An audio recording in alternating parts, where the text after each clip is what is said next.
Selanjutnya kita akan melanjutkan ke pengelolaan narkotika. Nah, bahwa untuk obat-obatan ini itu obat-obat yang sering disalahgunakan ya. Sehingga adalah peraturan tentang Permenkes nomor 3 tahun 2012 tentang bagaimana peredaran, penyimpanan, pemusnahan, pelaporan untuk khususnya untuk narkotik, psikotropik, dan prekursor. Nah, untuk penyaluran wajib mengikuti ketentuan dalam CPTOB di mana bahwa dilakukan untuk mencegah penyimpanan dan atau kehilangan narkotik dan psikotropik dari jalur distribusi yang resmi. Nah, sehingga memang untuk memastikan bahwa ini tetap di jalurnya diaturlah Permenkes ini ya. Jadi ketika membeli obat harus dengan jalur distribusi yang resmi ini ya, tidak boleh mau menerima obat kalau kerja di apotek yang notanya nota putih ya, dimana bahwa tidak jelas distribusinya itu dari mana ya, sehingga perlu diperhatikan untuk pengelolaan obat narkotik, psikotropik, prekursor. Dipastikan bahwa semua yang kita beli, semua yang kita adakan berasal dari jalur resmi. Jalur resmi itu artinya apa? Ada jelas nomor surat izin distribusinya ada, ya alamatnya jelas gitu. Kemudian juga ada penanggung jawabnya, itu harus dipastikan. Nah, selanjutnya terkait dengan surat pesanan ya. Surat pesanan untuk obat-obat tersebut harus menggunakan format sesuai ketentuan perundang-undangan. Di juknis cara pelayanan itu juga diatur bagaimana surat pesanan yang legal. Di sini sekurang-kurangnya dibuat 3 rangkap serta tidak diperkenalkan dalam bentuk faksimil atau fotokopi, harus dalam bentuk aslinya. Yang 2 rangkap ini diserahkan kepada PBF dan 1 rangkap sebagai arsip di tempat pelayanan. Harus ditandatangani oleh apoteker penanggung jawab, dilengkapi dengan nama jelas ya. Nama jelas ada SIPA atau dari penanggung jawab apotek tersebut. Kemudian juga mencantumkan nama dan alamat lengkap, nomor telepon, faksimil, nomor izin dan sampel apotek atau instalasi atau instansi farmasi kliniknya ya. Jadi harus ada legalitas dari instansinya. Kemudian juga di sini mencantumkan nama fasilitas distribusi pemasok beserta alamat lengkapnya tadi ya. Kita beli ke siapa itu harus tercantum jelas nama, alamat, dan izin dari tempat yang kita akan adakan obat tersebut. Kemudian juga di sini mencantumkan nama narkotik, psikotropik ataupun obat yang mengandung prekursor. Jenisnya apa, kekuatan sediaannya berapa jumlah yang dibutuhkan, dibuat dalam bentuk angka dan huruf ya. Supaya apa? Supaya tidak disalahgunakan. Kalau misalkan angka 1 ditulis hurufnya 1 gitu. Nah, sehingga tidak mengurangi kecurangan dalam penyalahgunaan atau ada orang-orang yang tidak bertanggung jawab yang mengganti jumlah dalam surat pesanan yang sudah dibuat.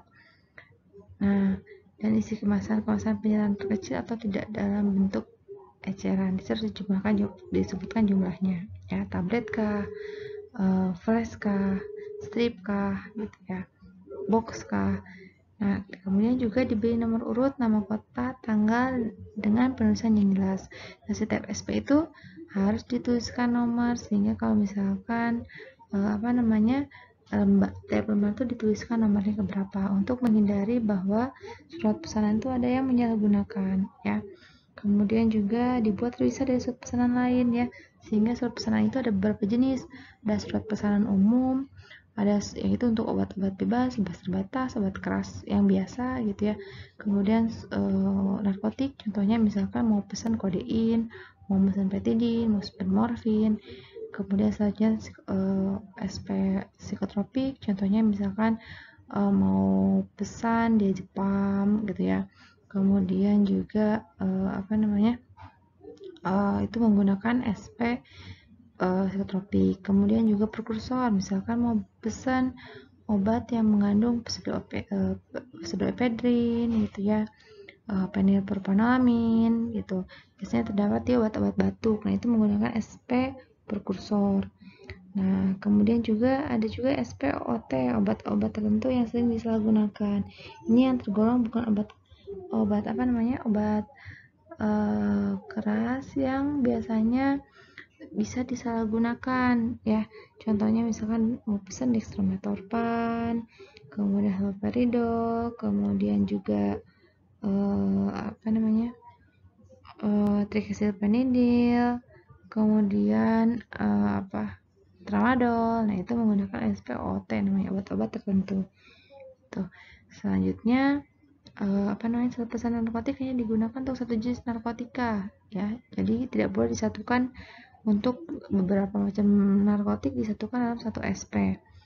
Kemudian juga surat pesanan psikotropik prekursor hanya dapat digunakan satu atau beberapa jenis psikotropik atau prekursor. Bedanya kalau tadi narkotik hanya untuk satu SP, satu jenis narkotik. Kalau psikotropik ini boleh beberapa nama obat yang tergolong psikotropik atau prekursor. Ya, tadi penyimpanannya tentunya harus di lemari khusus ya, dipisahkan di lemari khusus gitu. Kemudian kalau prekursor yang penting ditempatkan di tempat yang aman. Nah, kalau ada tempat menyatu dengan tempat lain boleh, yang penting tuh di tempat yang aman yang tidak rentan disalahgunakan. Kemudian di sini kalau narkotika tentunya ada ketentuannya, terbuat dari bahan yang kuat. Artinya untuk apa? Agar tidak mudah dipindahkan. Intinya itu, mau dibuat dari kayu, mau berbahan dari besi, tidak masalah. Yang penting dipastikan bahwa itu tidak mudah dipindah tempatkan gitu. Kemudian juga diletakkan di tempat yang aman, tidak terlihat oleh umum gitu ya. Jadi tidak terlihat oleh lalu pasien gitu, sehingga cukup aman dari pencurian dan lain. Kemudian mempunyai dua buah kunci, ada kunci yang dalam, ada kunci yang luar ya. Kemudian khususnya ini adalah untuk obat yang sering digunakan di yang paling luar, dan untuk yang potensinya biasanya untuk keperluan yang lebih kekuatannya lebih, narkotiknya lebih poten. Jadi yang kunci yang dalam. Nah, kemudian di sini kunci lemari khusus dikuasakan oleh apoteker penanggung jawab dan pegawai lain yang dikuasakan. Jadi kuncinya tidak menggantung di lemari tersebut, tapi disimpan oleh penanggung jawabnya yang ditunjuk. Kemudian juga setiap penyimpanan harus dilengkapi dengan kartu stok. Ini harus ada yang manual maupun elektronik. Jadi setiap pengambilan harus dituliskan di situ berapa jumlah yang diambil, untuk siapa, tanggal berapa, sisa stok berapa. Kemudian juga untuk setiap obat yang datang harus dituliskan obatnya itu obatnya itu datang berapa, terus dituliskan ya. Jadi dituliskan di ini yang ditulis di kartu stok. Nah, itu penyimpanan tadi ya. Selanjutnya adalah harus ada ruang penyimpanan khusus untuk obat-obat yang rusak atau kadaluarsa ya. Nah, di sini juga ketika penyimpanan harus memperhatikan sistem FIFO ya, sama seperti obat yang lainnya. Tuh. Nah, untuk penyerahan di sini apotek boleh memberikan ke apotek lain ya, untuk narkotik psikotropik atau prekursor atau apotek ke instansi farmasi, atau dari apotek ya ke instansi farmasi klinik. Ini boleh ya, antar apotek juga boleh. Kemudian kalau ke pasien harusnya tentunya harus dengan bentuk resep ya. Nah, kalau dari apotek ke ke unit pelayanan apotek lagi, instansi farmasi atau instansi farmasi klinik, ini dalam rangka memenuhi kekurangan atau kebutuhan untuk pengobatan ya. Jadi tidak untuk nampil dalam jumlah banyak, tapi untuk memenuhi kebutuhan karena kekurangan obat, itu boleh. Harus diverifikasi keabsahan resepnya ya, dilihat ada nomor SIP-nya tidak, siapa penulis penulis resepnya harus ada gitu ya, nomor izin, surat izin praktek dokternya ada gitu. Kemudian juga kewajaran dalam jumlah obat yang diresepkan. Lihat wajar tidak jumlahnya. Kemudian juga preskripsi peresepan ya. Di sini diklarifikasi kepada dokter yang penulis resepnya ya. Kalau misalkan ada hal-hal yang mencurigakan. Nah, penyerahannya di sini harus berdasarkan resep dokter ya. Itu. Kecuali untuk si prekursor itu boleh karena sifatnya obat bebas terbatas sehingga boleh, hanya tadi harus dilihat juga dari kewajaran jumlahnya. Nah, ini terkait dengan screening administrasi resep ya. Nah, di sini kalau resep narkotik psikotropik tidak boleh pilihan obat berdasarkan resep yang sama atau ITER ya, untuk obat yang khususnya mengandung narkotik. Dilarang menyerahkan narkotik berdasarkan salinan resep yang baru dilayani sebagian atau belum dilayani sama sekali apabila tidak menyimpan resep aslinya. Jadi yang boleh melayani resep narkotik adalah yang menyimpan resep aslinya. Penyerahan hanya dapat dilakukan dalam bentuk obat jadi, termasuk obat dalam bentuk racikan. Ini boleh, tidak boleh dalam bentuk bahan baku. Penyerahan di sini salinan resep ya dibuat oleh apoteker ini berdasarkan resep aslinya ya. Nah, ini dalam menyerahkan resep atau salinan resep harus dicatat nama, alamat, nomor telepon yang dihubungi dari pihak yang mengambil obat. Nah, di sini resep tadi harus dipisahkan. Narkotik psikotropik itu terpisah, biasanya di highlight dengan untuk memudahkan dengan tinta warna merah kalau narkotik, kalau psikotropik dengan biru. Kemudian dipisahkan dengan resep yang lain untuk memudahkan penelusuran resep manakala dibutuhkan untuk misalkan untuk pemusnahan resep, itu kan ya.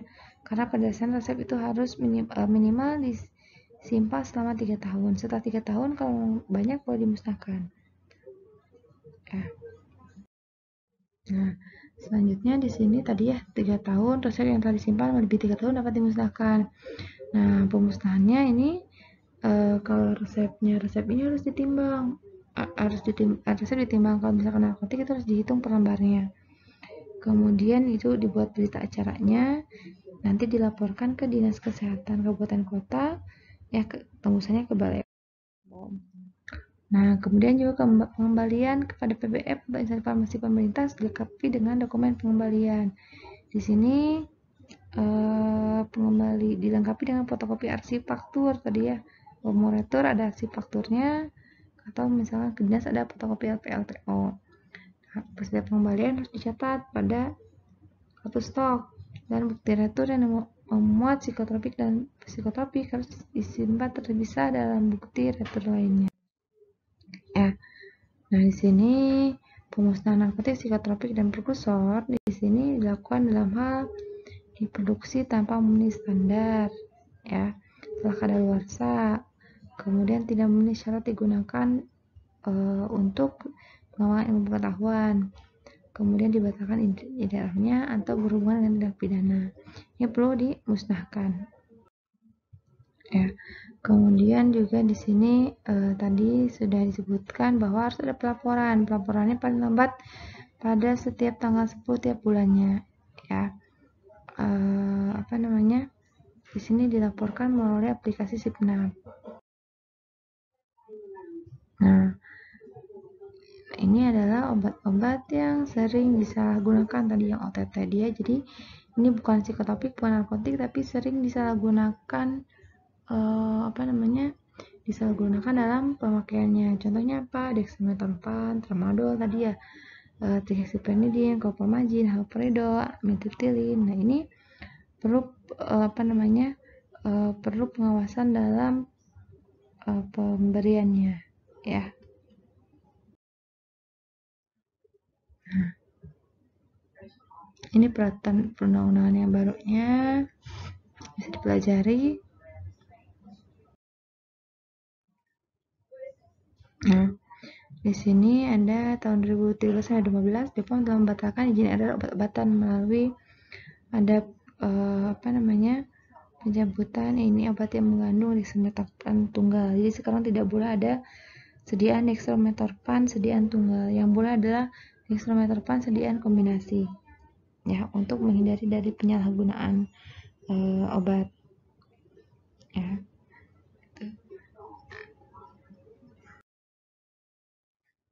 Nah, kendala yang sering dihadapi di sini adalah tadi ya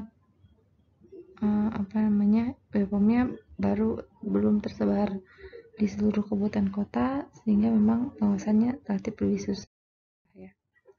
Barangkali yang dapat disampaikan terkait dengan materi ini, kalau mau ada didiskusikan nanti boleh menuliskan di kolom chat. Terima kasih atas perhatiannya. Wassalamualaikum warahmatullahi wabarakatuh.